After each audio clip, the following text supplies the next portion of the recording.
இந்திய கம்யூனிஸ்ட் கட்சியின் மாநில செயலாளர் திரு வீரபாண்டியன் நம்முடைய தொலைபேசி வாயிலாக இணைக்கிறார். சார் வணக்கம். ஏழைகளுக்கோ நடுத்தர மக்களுக்கோ எந்த விதமான அறிவிப்பும் இந்த பட்ஜெட்ல இல்ல, தமிழ்நாட்டுக்கான அறிவிப்புகள் இல்ல அப்படின்னு கடுமையான விமர்சனம் முன்வைக்கப்படுது. இந்த பொருளாதாரம் தொடர்ச்சியாக சரிந்து கொண்டே வரும் சூழல்ல ருப்பியோட மதிப்பும் சரிகிற இந்த நேரத்துல ஏதாச்சும் ஒரு ரிலீஃப் இருக்குன்னு நினைக்கிறீங்களா இந்த பட்ஜெட்ல? இல்ல, இந்த பட்ஜெட் ஜனநாயக பூர்வமான பட்ஜெட் அல்ல. இது ஒரு சாய்வு பட்ஜெட். உலக வங்கி மற்றும் உலக நாடுகளின் முதலாளிகளின் நலன்களை சுமந்த பட்ஜெட் இது. ஏழைகளை பற்றியோ கூலி மக்களை பற்றியோ எளியவர்களை பற்றி சிந்திக்காத பட்ஜெட்.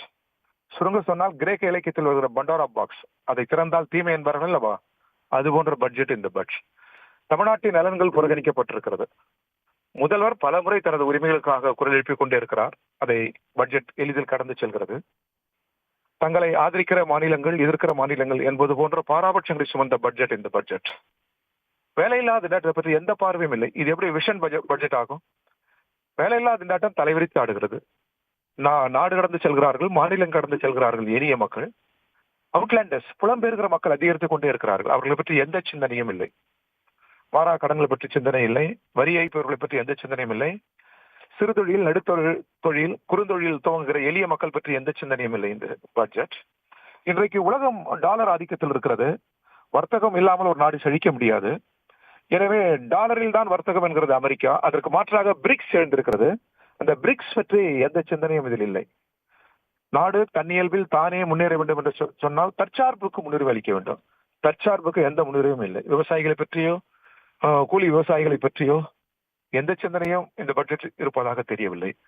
மொத்தத்தில் இது ஜனநாயக பட்ஜெட் அல்ல, ஜனநாயக விரோத பட்ஜெட் தான் இந்த பட்ஜெட். தமிழ்நாட்டில் ஆதிச்சநல்லூர்ல ஒரு கலாச்சார மையம், அதை தாண்டி எதுவுமே சொல்லப்படலை. எந்த அறிவிப்பும் தமிழ்நாட்டுக்குன்னு இல்லை. நிலுவையில் இருக்கிற நிதி பற்றி எந்த தகவலுமே இல்லை. இதை நீங்க எப்படி பார்க்குறீங்க? தேடி ஏன் அதை கடந்து செல்ல வேண்டும்?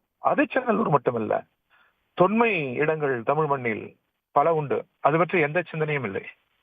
தொன்மைகள் என்பது ஒரு நாட்டின் வெறும் மரபு மட்டுமல்ல. அது அதற்குள் நவீன இந்தியா வளர்வதற்குரிய, நவீன மாநிலம் வளர்வதற்குரிய ஏராளமான காரணிகள் இருக்கிறது. எனவே அதை ஏன் முடக்க வேண்டும்? அது பற்றிய பார்வை ஏன் இல்லை? தமிழ் தொன்மை, தமிழ் கலாச்சாரம் தொன்மை.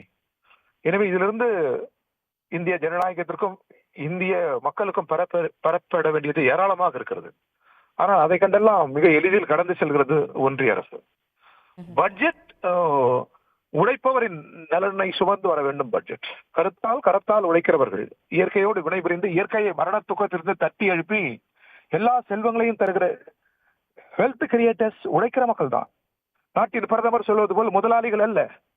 முதலாளிகள் உழைப்பாளிகளால் கரத்தால் உழைக்கிறவர்கள் கொண்டு வருகிற அந்த உழைப்பு செல்வங்களை, அவர்கள் தான் வெல்த் கிரியேட்டர்ஸ். அந்த செல்வங்களை அபகரிக்கிறவர்கள் தான் நாடு கடந்த முதலாளிகள்.